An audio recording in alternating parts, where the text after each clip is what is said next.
Hi, I'm Max Dilendorf, and in the last video, I explained how foreign buyers use trusts to optimize U.S. estate taxes on New York real estate. Today, let's talk about how these trusts are actually structured and managed, and whether you should consider a U.S. trust or an offshore trust based on your goals and family situation. First, how is a trust managed? It's not just one person running the show. A trust functions as a team. You typically have an administrative trustee who handles logistics, paying property taxes, maintaining the property, and handling legal compliance. Then there is an investment trustee who manages the trust assets like rental income or reinvestment decisions, and a protector who acts as an overseer. They can replace the trustees, step in when needed, and ensure your intentions are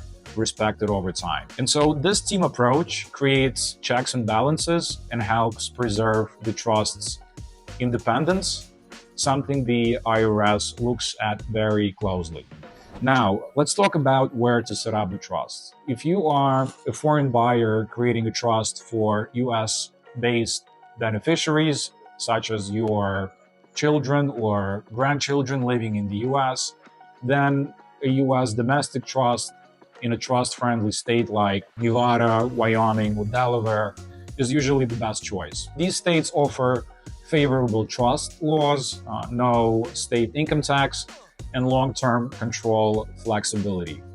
But if neither you nor your beneficiaries reside in the US, then an offshore trust in places like Cayman Islands, BVI, or Cook Islands may offer better privacy, asset protection, and planning flexibility. Either way, setting up a trust takes time. You don't want to rush it after you already signed the contract.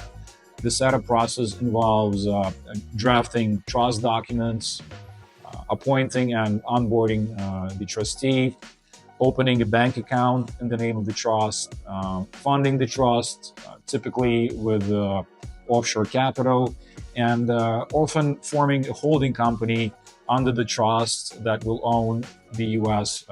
real estate. Altogether, this takes anywhere from 4 to 8 weeks, and that's why we emphasize plan ahead. Once you sign a contract or purchase the property in your personal name, restructuring becomes more complicated and often not viable. To recap, a properly structured trust, set up early and managed independently, can eliminate U.S. estate tax exposure, protect your investment, provide asset security and privacy, and allow you to pass real estate to future generations tax efficiently. But success comes down to structure, timing, and the right professionals guiding the process. If you are a foreign investor planning to buy real estate in New York, don't wait. Reach out early, plan smartly, and protect your legacy. Thanks for watching. Subscribe for more legal strategies, tax planning tips, and smart ownership solutions for international buyers in New York real estate market. I will see you in the next video.